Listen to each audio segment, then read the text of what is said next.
Okay, guys, I think I'm live. I believe so.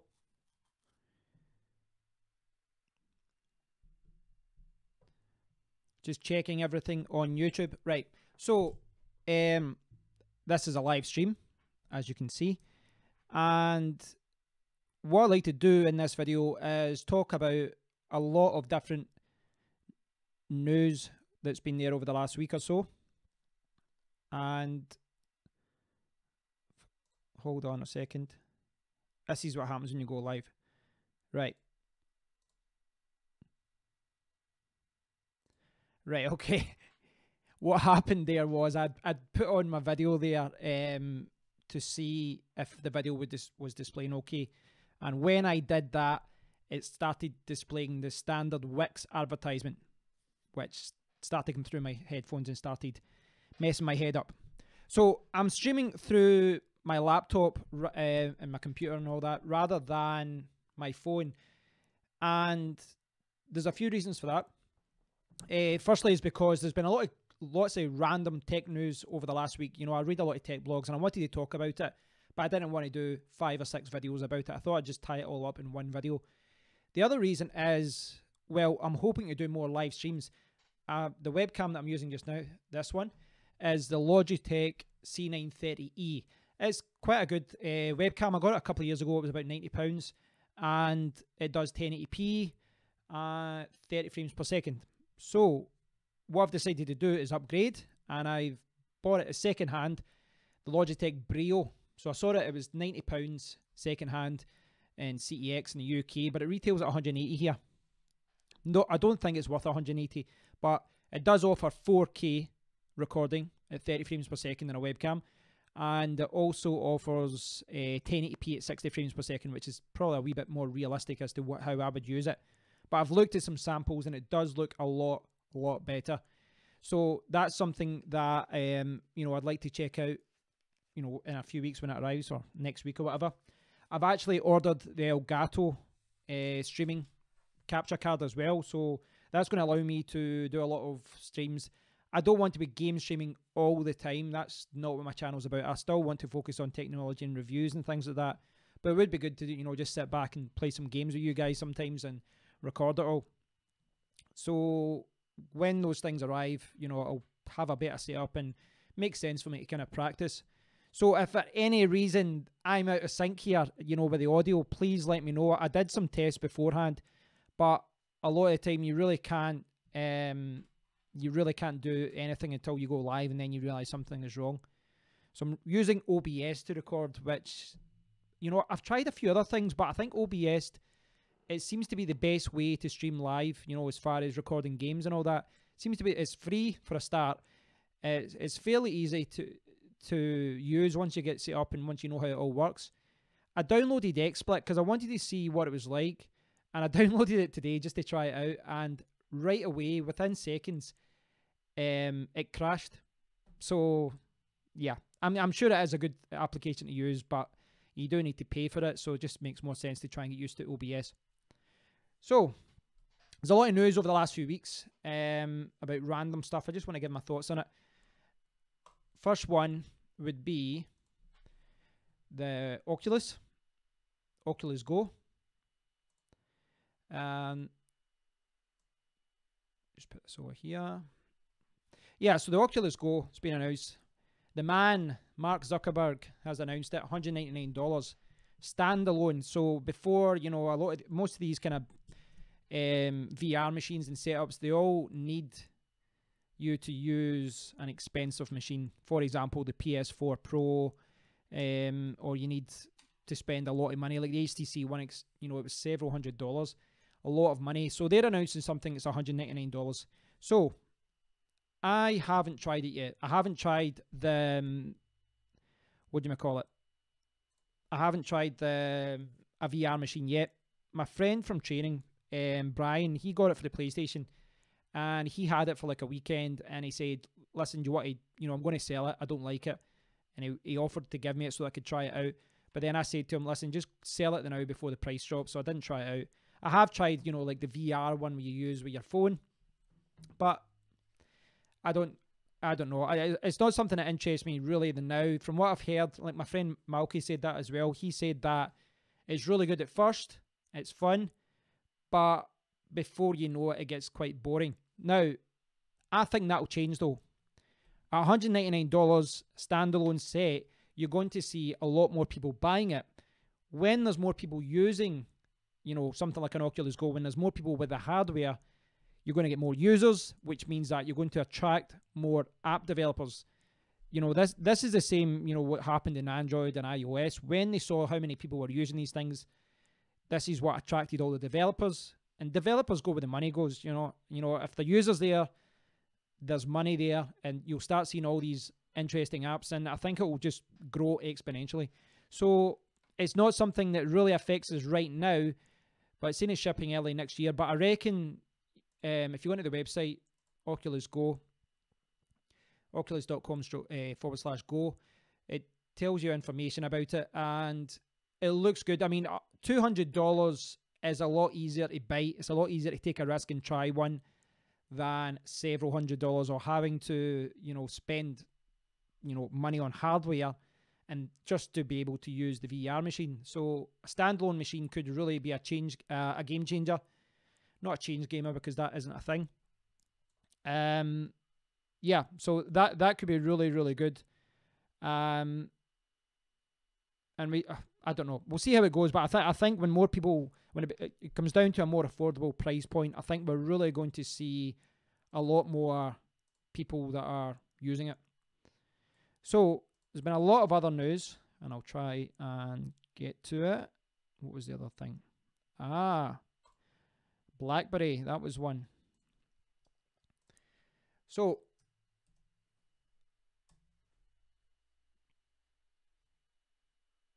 I saw this the other week, and you know, it's not exactly the most exciting news to read about. BlackBerry signs a patent license agreement with Blue. It's really because BlackBerry are no longer designing and selling their own smartphones.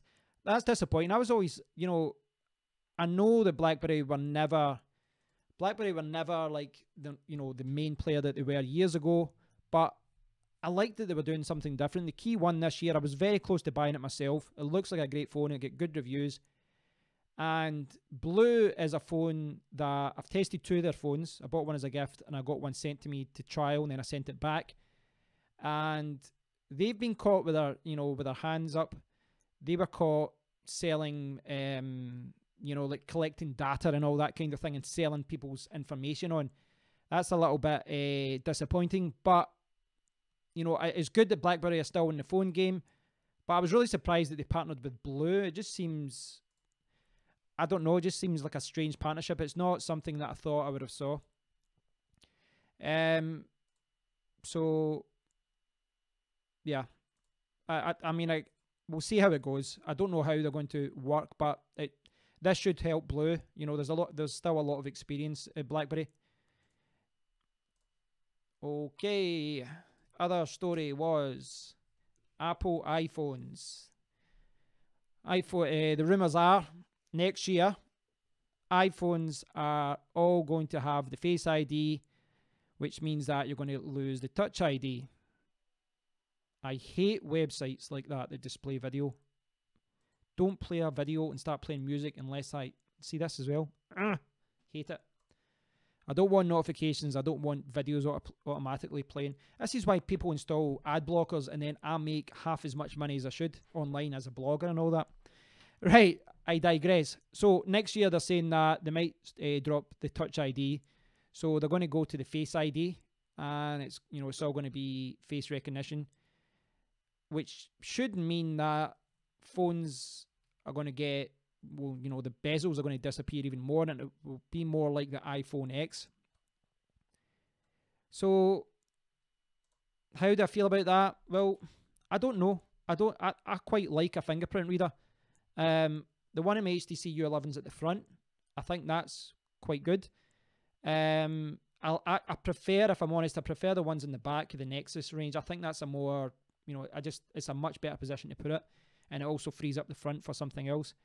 Face ID, I don't know. I mean, I assume the technology is going to get better. It's going to become more effective.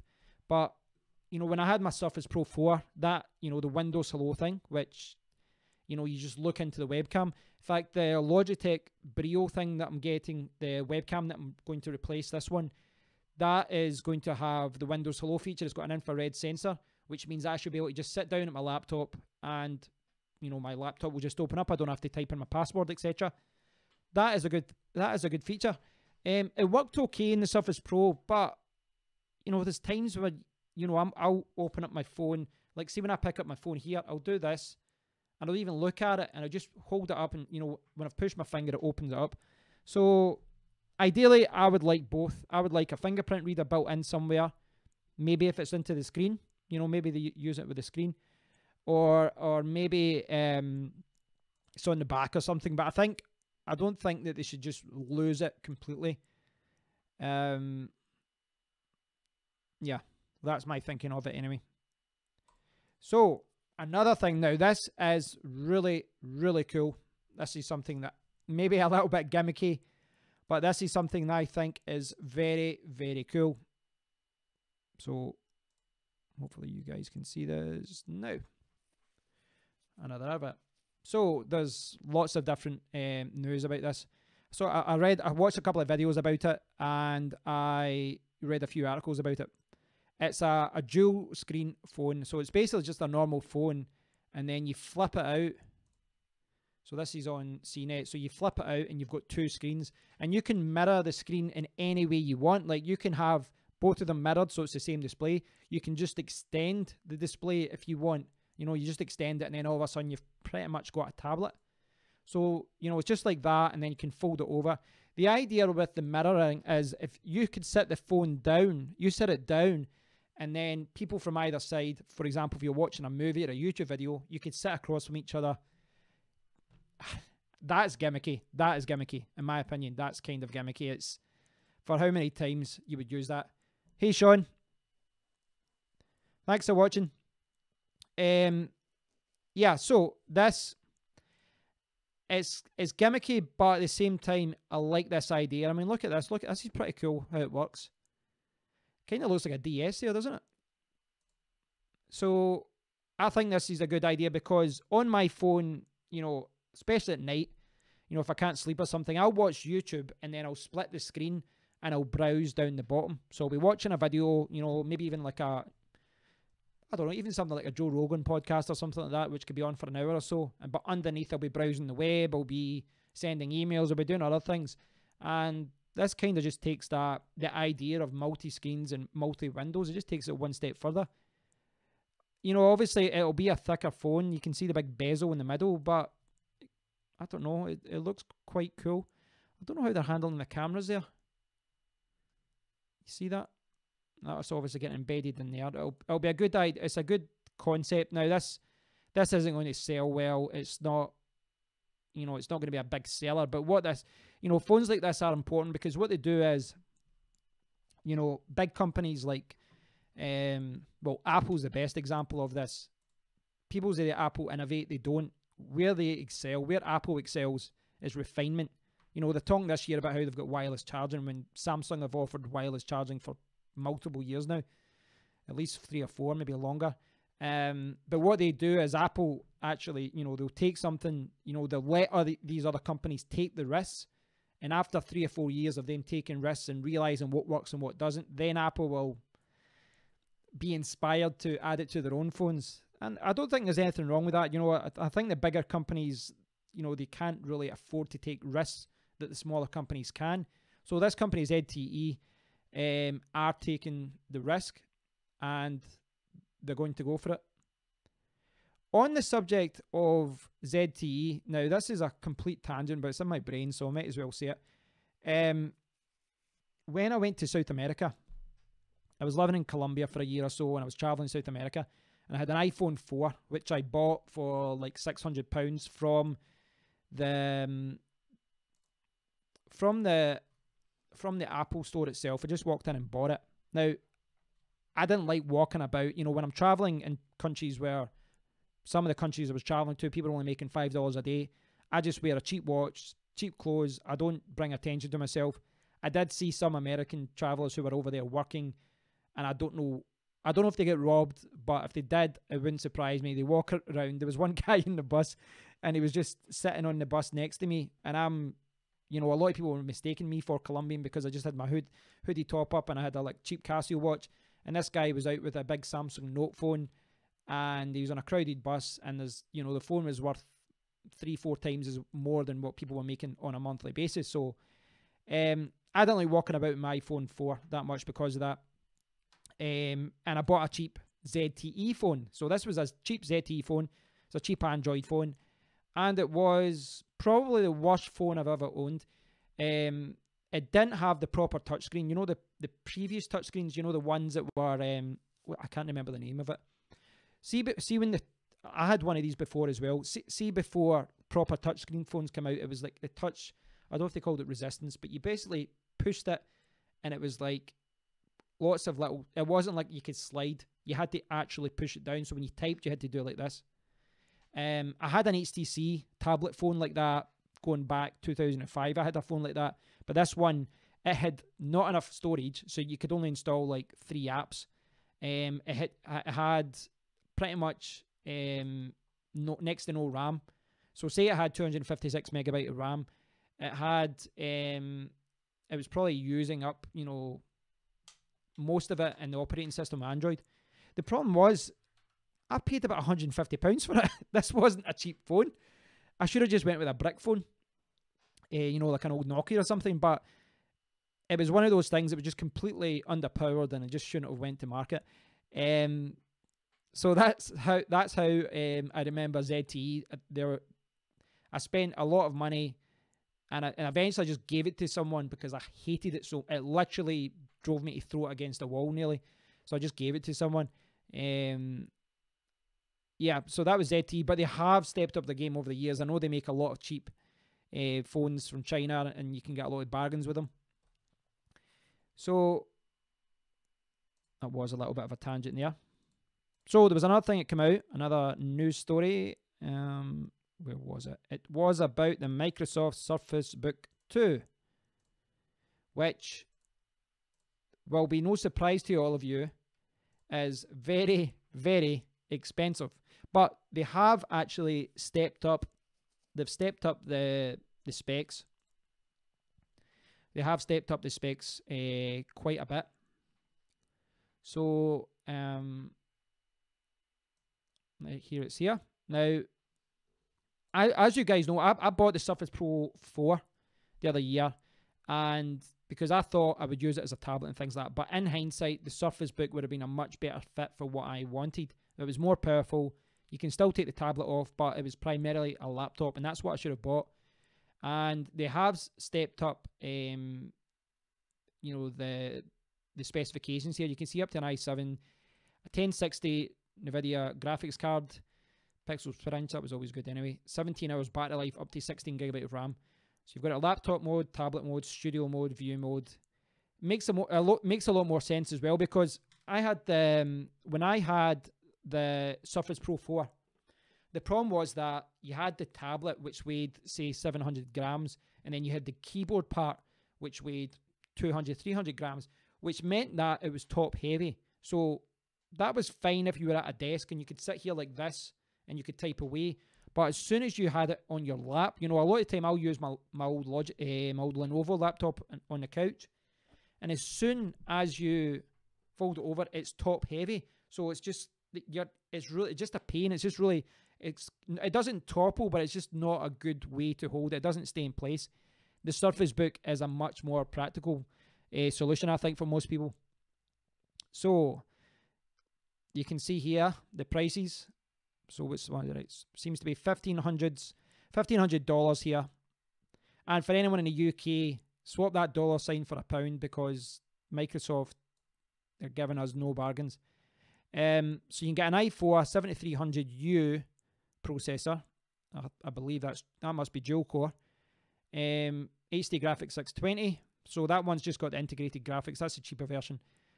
8th generation i7 8650U quad core. Now, I need to look into these quad core processors because I don't know how the U quad core processors work, but I know that dual core processors, the older ones that they had, were terrible for things like Premiere Pro, for things like that. Sorry, I don't think you guys could see that there. So, yeah, so I've got, so this is the one on the right here. This is a 13.5 pixel sense display, i5 7300U integrated graphics, $1,500 it starts from. The 13.5 pixel sense display, 8th generation Core i7 8650U quad core with a GeForce GTX 1050, 2 gig of GDDR5 graphics. That's much better, much more practical. You know, if you just need basic Facebook, Word editing, that kind of thing, then the cheapest one will do you. But anyone that needs a little bit more grunt, video editing, Photoshop, all that kind of thing, you'd probably need to go with the quad core and with the discrete graphics card. The more expensive one, the i7 8650U quad core GT 1060, 6 gigabytes of GDDR5 graphics memory. That's pretty good. 2 sizes, infinitely breathtaking. Does look like a very, very sexy computer. Now, at those prices, I'm not buying. I'm sorry, but it's just too expensive for me. You know, it really is. It just seems too expensive for what you're getting. What I would maybe do, and you know, in a year down the line, is buy it second hand. That's what I'd maybe do. But you can see here, so that's the basic model, 8 gig of RAM. This one, 8 gigabyte, 16 gigabyte. Surprised they're not offering 32. That one goes up to $3,000, and the 15-inch goes up to over $3,289. But you're getting a terabyte, I believe that's SSD hard drive. The top graphics card, 6 gigabyte of RAM. Really though, you know, they can see they're advertising the dock here, USB. Right, hold on. I've not showed you the. I want to see what ports it's got. Let's check the ports. Really, this is targeting the MacBook market. This is, you know, the people that are buying the MacBooks want to spend a lot of money and get the best, the coolest, the lightest, the sexiest laptops. This is what, you know, what these Surface Books are for. They're very good machines. They are practical as far as what you can do on them. You've got you can use it as a tablet and all that as well. But it's hard for me to justify $3,000 on a laptop. You know, here in the UK, at the start of this stream, I mentioned that I bought the Logitech Brio webcam for half the price, and I bought the Elgato card for, I think it was £95 instead of £170. So I'm buying things like that second hand because I don't need them to be brand new. I'd rather pay half price. And there's laptops with like 60, like for example, the laptop I've got is got a 6780 HQ CPU quad core. It's really good for video streaming. And there's laptops that's second hand at £400 that'll perform the same as this Surface Book 2, except instead of £500-600, I would have to pay $3,000. It's a lot of money. You are paying a large premium. Right, let's check for connections. 2 full-size USB 3.1s, 1 USB-C, which is where you'd have to put a docking station, 2 Surface Connect ports. Not sure what that is. I assume one is for power, one is perhaps for the display. Need to look more into that. 5 megapixel front camera, 1080p, 8 megapixel in the back. I would say, see the Surface Pro 4. So I had the Surface Pro 4, and the cameras on that were really, really good. Really, really good. Hi, Sean. Sorry, I've been too focused on these articles I've been showing you. I haven't been looking at the chat there. Sean Orijacker says, Axum M is a good phone, but I wasn't impressed. Yeah, it's not a phone. I don't think I would buy it. Just Andy Lucia says I would buy it reconditioned later down the line. I agree. It's the kind of phone, if you could pick up maybe second hand later on, it maybe make more sense. But as I said, I think with these things, I think it's really just about innovating. The smaller companies can take risks like this, and if it doesn't work, then it doesn't matter. The thing is as well, ZTE are actually, they're getting their name in the news with all of this. They're getting their name in the news, and that's a good thing for them. You know, it's the sort of thing where people go, wow, it's dual screen, and all of a sudden you've got all these links to their company. They've got their brand name out there. Whereas, I don't know, somewhere like Sony, you know, in fact, Sony do actually take risks sometimes, so that's maybe a bad example. But yeah, ZTE, I would say, yeah, fair play to them. I don't think we're going to see Apple or anyone else like that. We're not going to see them doing this. We're not going to see them doing that. But it does move technology forward. It really does move technology forward, and I think that's a good thing. I think that's a good thing. Whether this comes into the mainstream phones, probably not. Not in the near future anyway. But I think it's good though. I think it's good. I do like companies taking risks. And the whole Chinese phone market though, the whole Chinese phone market interests me. I think it's quite interesting how it all works. I can't find the article, but there was an article I read about it that basically explained about the manufacturing process and how it all works. So if you've noticed, for example, OnePlus, the OnePlus sold like the OnePlus 3, and they will sell it and they'll market it, and then see when it's sold, they'll start bringing it to 3T. When the 3 stock is out of stock, they don't produce it anymore. They produce the 3T, and then the 3T keeps going, and then when that's, you know, out of stock, you know, the 5 is released, and now they're talking about the OnePlus 5 is out of stock already, so they'll, you know, another one will come out. I'll talk to that. I'll respond to that comment in a second. Yeah, the point was, the article said that basically it's all about the whole manufacturing process in the Western world, and the USA and the UK, because of all these other laws and because of all these, you know, the whole manufacturing system is completely different.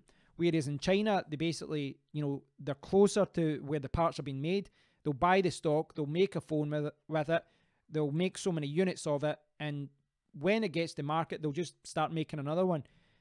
And it basically means that a company can release 3 or 4 new phones per year, or, you know, something like that, instead of just one major phone per year. And it's completely different to, you know, the Western world where, you know, for a few years LG was releasing 2 phones a year, but they're kind of going, you know, trying to decrease that again. Samsung every year S7, and the next year's the S8. But if you go into AliExpress, go into GearBest, go into any of these websites and go to the phone section, and you will see a huge number of phones. It's mind-boggling, and I think that's why a lot of people get put off buying a Chinese phone, is there's so many to choose from. It's insane, the number of phones that are out there. Just Andy Lucia, I have the Surface Pro 4 with a keyboard and pen. Nice little portable, especially on land surveying where you can get plans, etc. Yeah, if you check my channel, Andy Lucia, you'll see that I did a final review, etc. with it. I kind of had mixed feelings with it, because it's without doubt the sexiest laptop I've had. It was a really, really good laptop. It performed well in everything except video editing. You know, obviously with me doing YouTube videos, etc., I couldn't edit videos, so I couldn't use it as my main laptop, and it just wasn't capable in that regard. And I did find it annoying with it. You know, it was kind of top heavy when you use the keyboard with it. The keyboard was really good though. I really love that keyboard. I have found though, see with the whole Microsoft Surface range, it's very expensive, but it's not just the actual laptop or the tablet that you buy. It's all the accessories. You need to buy the dock, the pen, you know, all these little accessories that you need to, you know, to make it useful. You know, the Surface Pro as well, it doesn't have enough ports. So what does it have? Just Andy Lucia, if you've got there, was it 2 ports? Does it have 2 USB? Was it 1 USB 3, 1 USB Type C? I'll check that. I can't remember how many ports it's got. I can't remember the specs as far as the connectivity. But from a ports point of view, what does it have? Right, it has a full size USB 3. That's it. That's all the Microsoft Surface 4 had. Does it have? I thought it had a USB Type C as well. I think it does. Micro SD card reader. The reason I'm saying that is, you know, I've got the HP Z Studio G3, and that has, oh, it's got 2 ports. Is one of them a Type-C? Just randomly see, is it a Type-C, one of them? I can't remember if it's a Type-C. One of them's a USB 3, one must be a Type-C. The one that I've got here, that I'm using now, you know, that's powering it, I've got, what have I got here? I've got an HDMI port, I've got 2 USB-C Thunderbolt ports, which basically means I could power 2 full docks. I've got 3 USB 3 ports. I might even have more. So basically, see, like, I've got, in fact, if I can get this up, see that? That is plugged into one of the USB ones. I've got a card reader in it. I've got a card reader in the laptop, but I've got, it's just easier to put it into this one. This has got 3 USB 3 ports in it. This one's a Thunderbolt one. I've got another one over there as well. And it's got another card reader in it, and it's got 2 USB 3. It's got, what else has it got there? Oh, it's got another USB Type-C, and it's got a USB 2 and an HDMI. And this just takes up 1 Thunderbolt port. So my laptop is a bit of a mess. I've got about 6 cables coming out of it, but it is quite good in that regard because, you know, with the Surface Pro, I basically had 1 dock and I had to try and run everything through it. For a second laptop or something like that, though, the Surface Pro, but I was trying to use it as my main computer and it just didn't work that way. It was just too limited in that regard. But I'll see. I think that's it. I think that's it as far as all the news that I've got. So yeah, thanks for watching, guys. It was I just thought it would make more sense to tie up all the news stories in one video. And I want to do this more often. I want to do more live streams more often. Obviously, my channel isn't, you know, I think when you've got a channel with 100,000 subscribers or something, you go live and you're going to have, just because of sheer numbers, you will have, you know, I don't know, 300 people watching or something like that. But I like the idea of, you know, interacting with you guys more often in my videos. I think it's good to, you know, I love reading comments for you guys and I love interacting. So it's something I like to do more in my videos. You bought yours when the new Surface was coming out. €950. Yeah, that's not too bad. I think I paid pretty much the exact same price, so maybe 900 or 925. Mine's was second hand though. I bought mine second hand. I got the pen. I didn't get the keyboard. I got the pen and the laptop. I had to buy the keyboard separately, which I got, I think it was on sale from 100 down to 70. So in total, it was well over €1,000. Office 365 as well. That's pretty good. That was a good package, yeah. So yeah, you know, the Surface Pro, without a doubt, it is a good laptop. This Surface, the Surface Pro range, the Surface Book range, I think is more practical for what I need. I have thought about maybe getting, you know, another laptop in the next year or two. Because basically what I've got my main laptop, but I basically just use my main laptop now as a PC. I don't use it as a laptop. Downstairs I use my little old Lenovo, but it would be good for me to have a more powerful laptop. Yeah, just to walk down the stairs as well. My old iMac, I really need to just get rid of that iMac at one point. It's just sitting there doing nothing, gathering the dust. You guys, I don't know if you guys know, I mean, I need a powerful computer for video work and stuff, but I still work online. I've got a blog, I write articles, I do reviews and all these other things I've got going on, so it is worth me having a better second laptop as well. I can justify it to myself. Thanks for watching, guys. I do appreciate you guys commenting, Sean and Just Andalusia. I do appreciate it. I'll try and do another stream sometimes in the future. The idea is that, you know, I've set this up a little bit better now, and, you know, get the better laptops, the better webcam, sorry.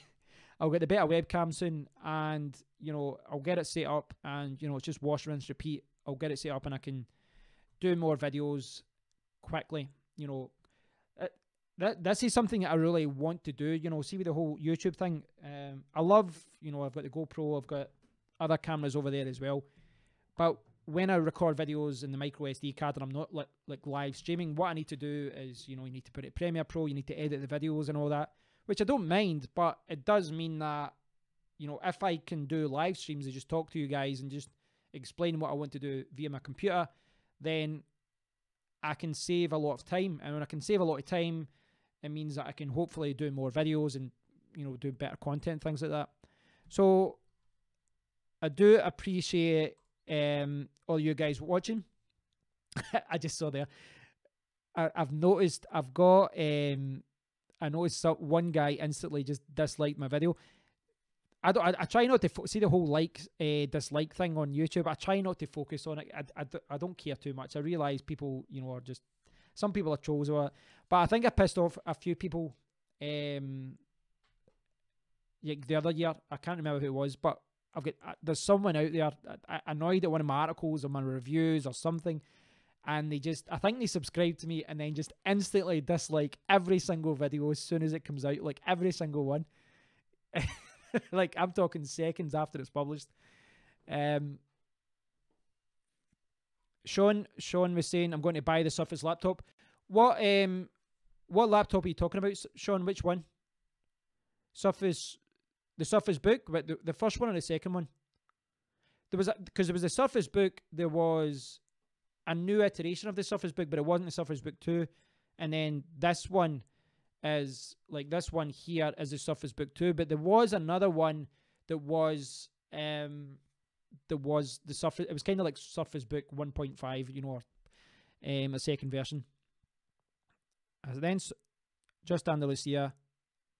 Just Andalusia, are you actually from Andalusia in this, you know, in Spain? Curious.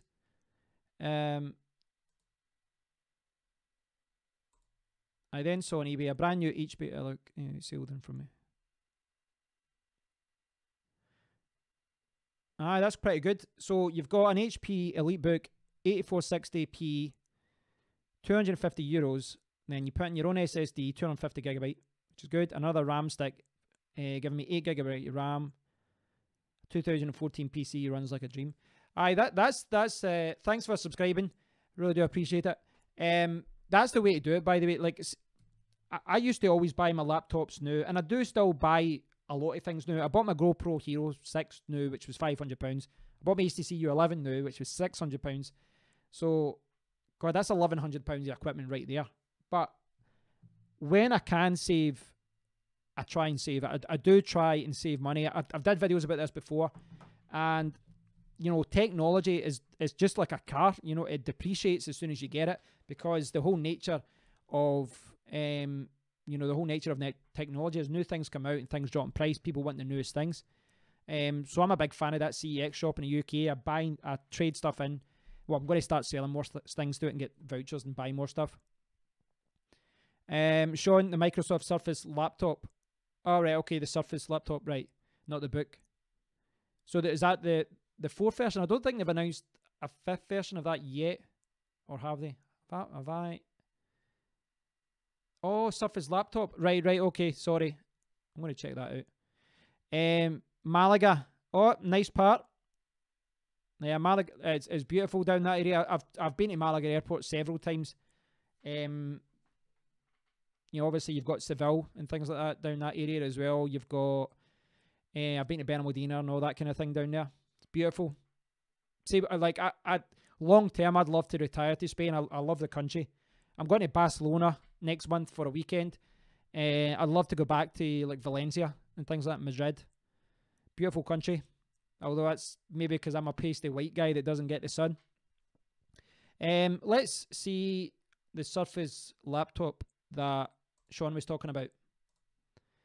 So this is it here. I'm sure I read about this a few months ago.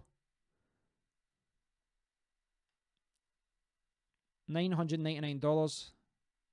That is, I must admit, that is sexy. That is a very nice laptop. Yeah, that's really nice. I can't remember. I might have actually done a video about this and I've just forgotten.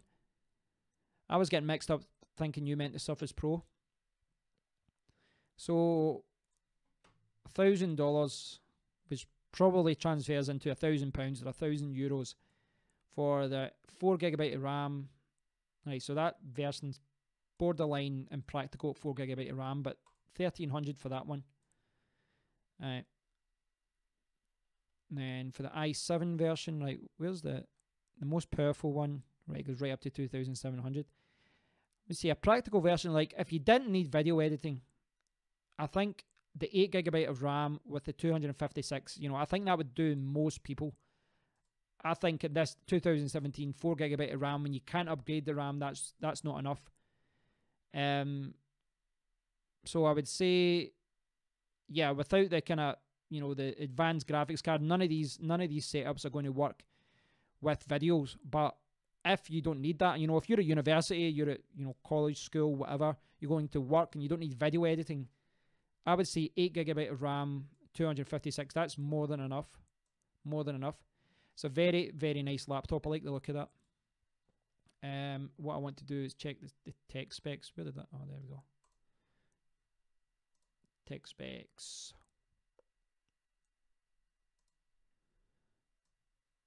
Have a nosy. USB 3 ports. Yeah, so that's kind of the same problem that we were talking about with Just Andalusia.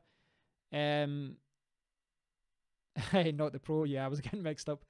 Yeah, that'll be the same problem as the Surface Pro 4. You've only got one USB 3.0 port. Surprised it isn't 3.1. The 720p camera will be good, without a doubt. That'll be good. I mean, it still is very expensive for what you're getting. Still very expensive, but it's a very nice laptop. Very, very nice. But again, it's like the Apple Premium or the MacBook Premium. You have to pay a lot of money for it. So, right, guys, I'm going to call it a day at that. I've got actual other work to do.